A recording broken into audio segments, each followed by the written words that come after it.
Part 1. Chapter 1. Spencer was ready.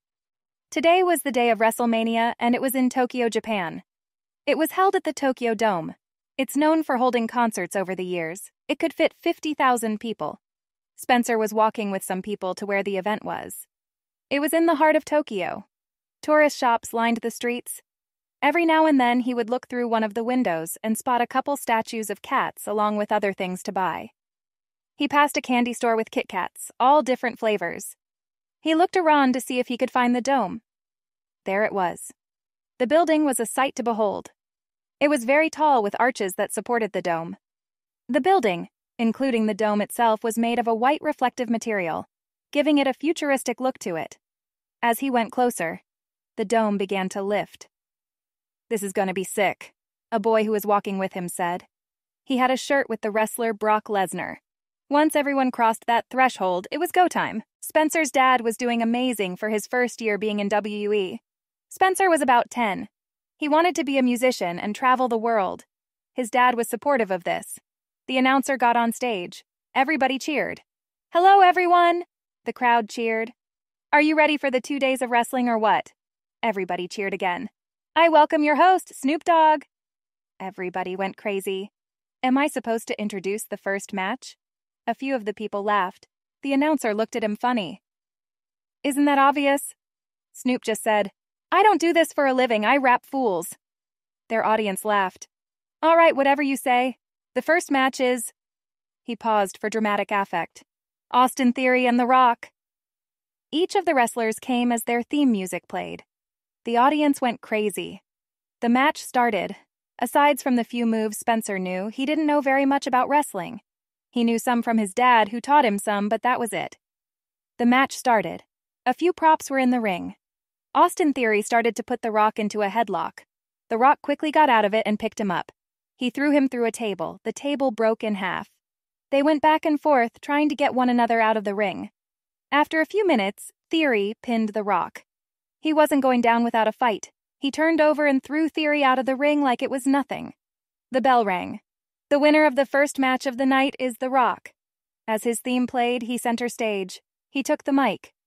"I have something to say to you, Theory." The audience waited in anticipation. "Shut up, bitch," the audience roared. "Bring it on, Theory.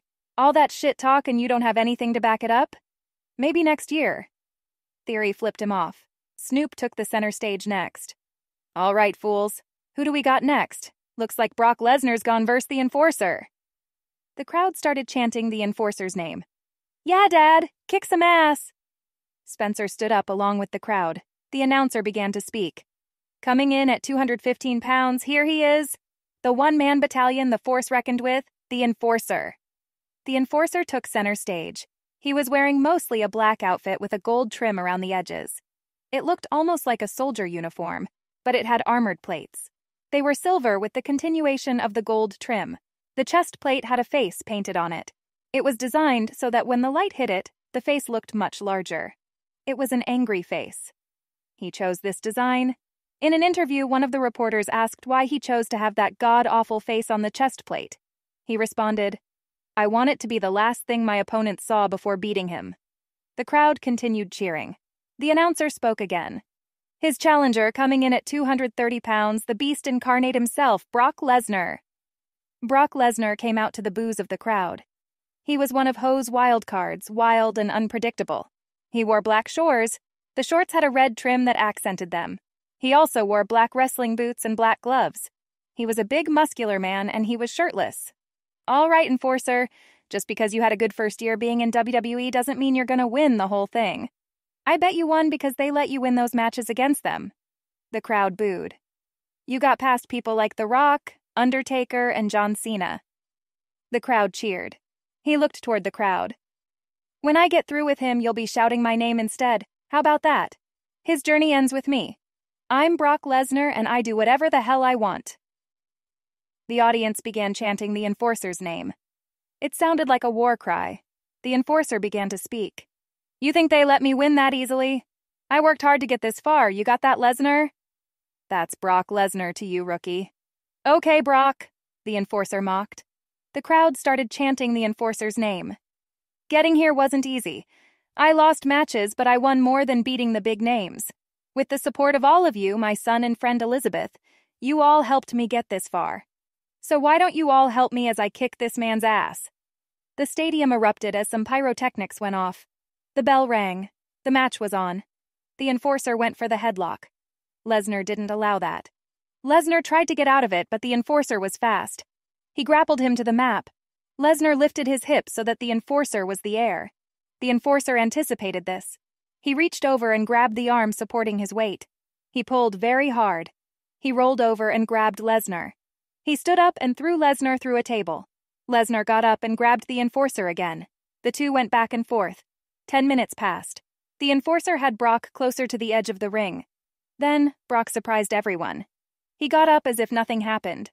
He suplexed him. He bounced off one of the sides of the ring. When he landed, it was obvious that something was wrong. Spencer was at the hospital. He found out from the nurses that when his dad landed, he landed on the sides of the ring. He broke his spine when E bounced off of it. A woman came up to him. She was short. She had fluffy black hair and dark skin. "Hi. I'm Lorvely. You must be his son Spencer, right?" Spencer nodded. "Just got here this morning. You probably know my dad."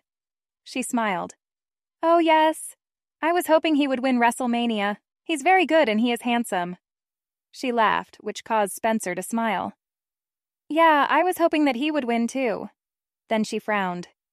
"We're sure if he will be able to wrestle again." Spencer looked concerned.